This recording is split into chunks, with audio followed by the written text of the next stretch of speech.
Assalamualaikum warahmatullahi wabarakatuh. Saya Putri Nopayanti Harahap, mahasiswa PPG dalam jabatan kategori 2 tahun 2022 akan menayangkan video konseling individual. Selamat menyaksikan.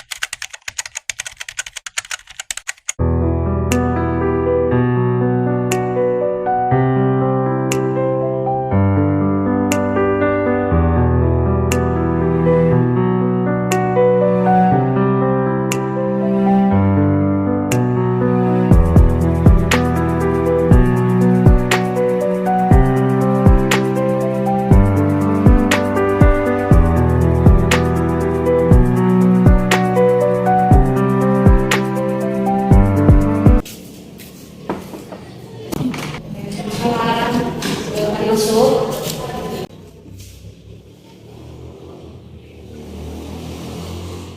Selamat datang di ruangan konseling, bimbingan konseling. Nah, sebelumnya Ibu mau bertanya, ada yang bisa Ibu bantu? Oh, menceritakan masalahnya ya. Jadi sebelumnya Ibu bertanya dulu, kamu udah kenal sama Ibu? Tahunya Ibu BK gitu aja ya. Sebelumnya Ibu perkenalan diri dulu, nanti setelah Ibu baru kamu ya. Nama Ibu Putri Nopayanti Harahap, Ibu tinggalnya di Bukit Seribu Bunga, Ibu guru BK ya, guru BK ini bagian. Menurut saya Aida Putri Nopayanti teman tinggal di India. Jadi terima kasih telah hadir pada hari ini di ruangan Ibu. Maksud tadi mau bercerita tentang masalah kamu ya. Di Tinga ya. Di sini ke sekolah nih ya. Oh, naik kereta sendiri. Sebelum kita memulai kegiatan pada hari ini, alangkah lebih baiknya kita berdoa atau mendapatkan ridho dari Allah Subhanahu wa Ta'ala ya. Doanya, doa dimulai.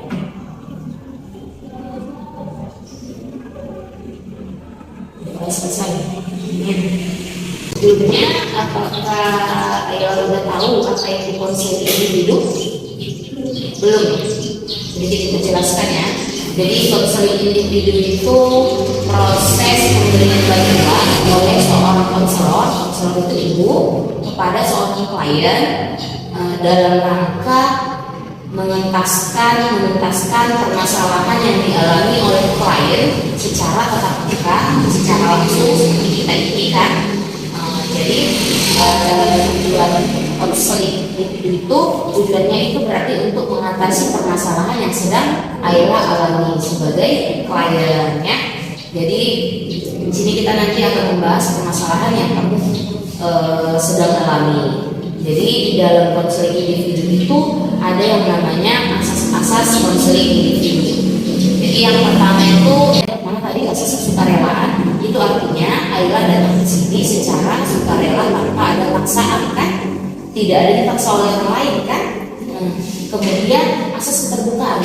Jadi dalam konseling individu ini Ayla itu harus terbuka sama ibu. Jadi kita sama-sama terbuka biar kita bisa menangani masalah yang sedang Ayla alami.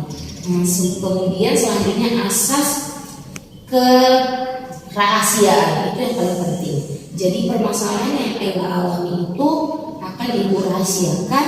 Begitu juga dengan Ayla, apa yang kita bahas di hari ini akan kita rahasiakan. Jadi Ayla bisa lebih terbuka. Ibu tidak akan memberitahu kepada orang lain karena ini rahasia di antara ibu dan Ayla. Jadi Ayla bisa bercerita tentang masalah pribadi, masalah belajar atau masalah di rumah gitu yang sudah Ayla rasakan. Nanti setelah kita membahas permasalahan itu, jadi kita mendapatkan solusi. Jadi solusi yang akan Ayla dapatkan itu solusinya Ayla sendiri yang menentukannya, bukan atas paksaan ibu. Ibu harus hanya memberikan masukannya, ibu hanya memberikan masukan. Nanti Ayla yang bakalan memilih bagaimana solusinya setelah kita membahas. Jadi setelah ibu menjelaskan tentang konseling individu, ada yang belum dipahami atau ada yang belum ditanyakan? Udah mengerti? Oke. Oke, jadi selanjutnya kita akan ke inti permasalahan. Apakah Ayla siap? Siap. Jadi kita melakukan kegiatan pada hari ini sekitar 40 menit, jadi satu jam pelajaran. Setelah kita membahas masih ada yang belum kita puaskan, maka nanti di pertemuan selanjutnya kita jadwalkan untuk membahas masalah aliran lagi ya. Jadi sekarang kita mulai ya. Jadi coba Ayla ceritakan apa yang menjadi permasalahan Ayla, baik di rumah atau di sekolah atau di mana lah gitu yang menjadi yang mengganggu pikiran Ayla. Jadi nggak kerjain tugas. Sering nggak kerjain tugas. Terus kenapa sering nggak kerjain tugas? Karena nggak sempat tuh. Kan di rumah banyak kerjaan. Jadi jaga adik malam ngaji. Jadi nggak sempat ngerjain. Jadi kalau dikasih guru tugas sering nggak dikerjakan atau dikerjakan atau gimana? Dikerjakan atau terlambat? Apanya gitu? Nggak dikerjain. Nggak dikerjakan. Berarti gurunya marah. Jadi ini udah berlangsung berapa lama? Kadang ngerjain, kadang enggak. Oh, kadang ngerjain, kadang enggak. Jadi gurunya sering marah gitu. Jadi sering marah. Kenapa Ayla nggak ngerjain tugas? Karena nggak sempat tuh. Nggak sempat atau malas? Nggak sempat. Oh, nggak sempat, nggak malas sebenarnya. Oh, nggak malas sebenarnya. Terus atau itu nggak ngerjain tugas di semua pelajaran atau di beberapa mata pelajaran yang Ayla dulunya nggak suka atau pelajaran yang nggak suka? Coba kira-kira dijelaskan. Kadang setiap mata pelajaran. Setiap mata pelajaran. Oh, berarti bukan karena Ayla nggak suka pelajarannya atau nggak suka gurunya? Enggak, berarti memang karena nggak sempat. Oh, jadi di rumah apa aja kerjanya? Cuci, terus menyapu. Jadi orang tua Ayla kerjanya apa? Oh, emang Ayla berapa berkeluarga? Apa ya? Berapa bersaudara? Adik 3. Adiknya 3. Oh, jadi berarti pulang sekolah ngurus adik juga? Iya, Bu. Oh, terus orang tua kalau di rumah nyuruh belajar nggak kalau malam? Cuman mau ketiduran karena kecapean. Ngajinya jauh dari rumah, tempat ngajinya? Jauh, jalan kaki? Belum ada diantar karena jalan kaki. Pulang ngaji jam berapa? Jam 8:30. 8:30. Nyampe rumah? Jam 9 gitu, habis itu langsung tidur gitu ya. Jadi kadang sempat ngerjain tugas, kadang kecapean nggak sempat ngerjain tugas. Tapi ibu dengar Ayla itu selama ini murid yang berprestasi dapat juara ya. Jadi kalau ngerjain tugas gimana itu? Saya takut Nilainya nanti turun kan? Ya kalau ini ujian ya. Iya. Iya, berarti selain Ayla nggak kerjakan tugas, berarti di rumah nggak sempat baca buku ya. Kalau malam kadang sempat, kadang enggak gitu. Itu udah terjadi dalam semester ini atau udah lama? semester ini. Semester ini ya, semenjak sekarang ini ya. Saya khawatir nilai saya turunkan karena ujian ini. Ujian jadi takut nggak dapat apa lagi ya, ranking lagi ya. Iya, berarti masalah Ayla itu tentang nggak sempat mengerjakan tugas, berarti tentang mengatur waktunya ya. Jadi ada cara mengatur waktu ya. Berarti di sini Ibu akan memberikan kertas, coba Ayla tulis apa kendala, 3 kendala dalam permasalahan tersebut, 3 kendala dalam mengerjakan tugas ya. Coba Ayla tulis 3 kendalanya di sini ya. kendala apa aja yang Ayla hadapi. Jadi Ayla menuliskan 3 kendalanya dalam mengumpul tugas itu. Yang pertama di sini Bu lihat capek, yang kedua tugasnya numpuk, dan yang ketiga tidak ada waktu. Selanjutnya Ibu minta Ayla juga menuliskan apa yang bisa membuat Ayla semangat untuk mengerjakan tugas. Coba tadi Ayla menuliskan kendala, sekarang tuliskan apa yang membuat Ayla semangat untuk menyelesaikan tugas itu tepat waktu, ya. Coba tuliskan. Ya, jadi Ayla telah menuliskan apa yang memotivasinya, ya, yang membuatnya semangat untuk mengerjakan tugas. Di sini Bu lihat yang pertama termotivasi teman yang sudah mengerjakan tugas. Yang kedua itu tentang guru. Kemudian yang ketiga itu fokus. Kira-kira kalau misalnya yang 3 ini sebenarnya, yang 3 yang Ayla tuliskan ini, apakah ini udah efektif untuk membangkitkan semangat Ayla?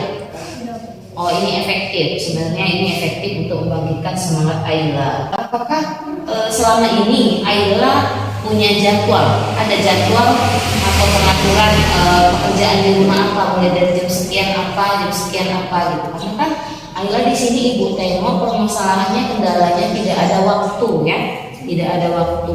Apakah Ayla pernah membuat jadwal pengaturan waktu belajar atau pengaturan waktu kegiatan sehari-hari? Pernah? Tidak. Oh, belum pernah. Jadi berarti saran Ibu, Ayla bisa menuliskan pengaturan waktunya untuk kegiatan sehari-hari di rumah. Misalnya hari Senin, ya, Senin mulai pagi Ayla bangun jam berapa coba? Jam 6:30, berarti Ayla nggak sholat. Jadi Ayla bisa menunjukkan waktunya. Ayla bisa bangun jam 5:30.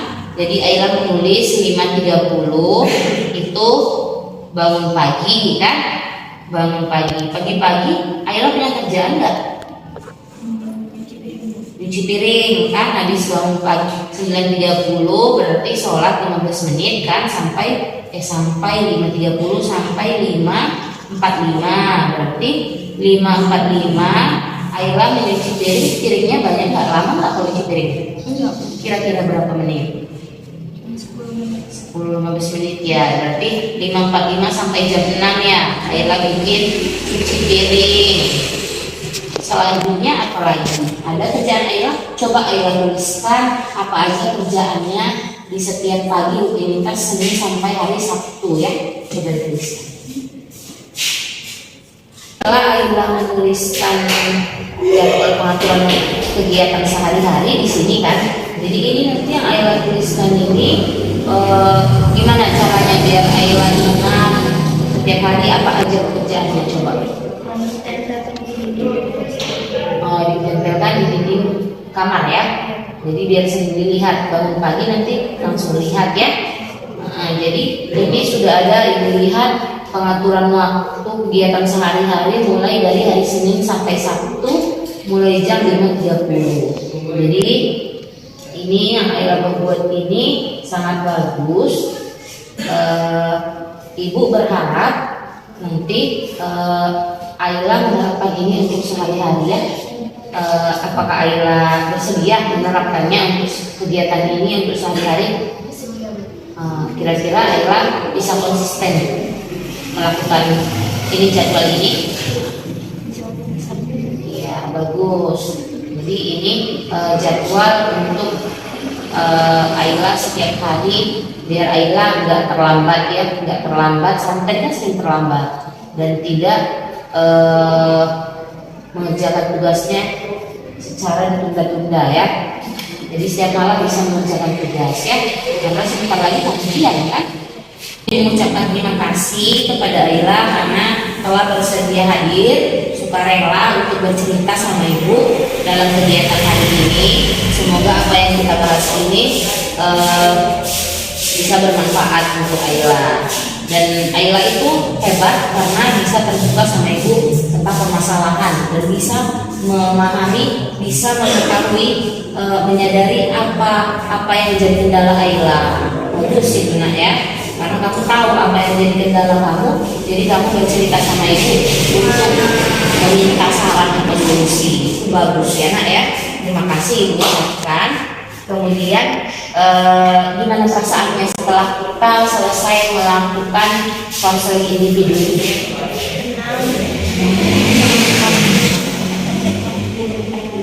Iya, jadi lebih tenang ya. Lebih setidaknya tahu untuk cara mengatur waktu biar permasalahan yang tidak tugas itu nggak terjadi lagi, gitu ya. Ya bagus.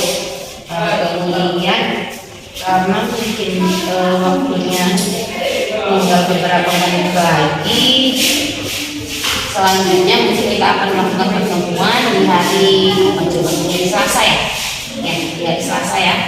Oke, jadi ada gimana perasaan Ayla? Ada lagi nggak yang kira-kira yang masih tahan di hati Ayla? Ada yang menceritakan atau pembahasan kita masih kurang?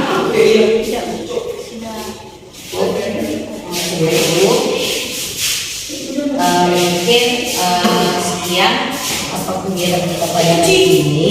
Tapi sebelum itu ibu akan memberikan namanya instrumen kekuatan untuk Ayla isi ya. Gimana perasaan Ayla setelah kita melaksanakan kegiatan ini? Apakah puas? Apakah masih kurang? Ayla silahkan mengisi ya. Oke. Terima kasih kepada Ayla telah bersedia mengisi instrumen ini. Ini ibu gunakan untuk lebih baik untuk agar kedepannya ibu memberikan layanan itu lebih baik lagi ya. Jadi sebelum kita menutup kegiatan pada hari ini, maka lebih bagusnya kita berdoa. Doa yang baik.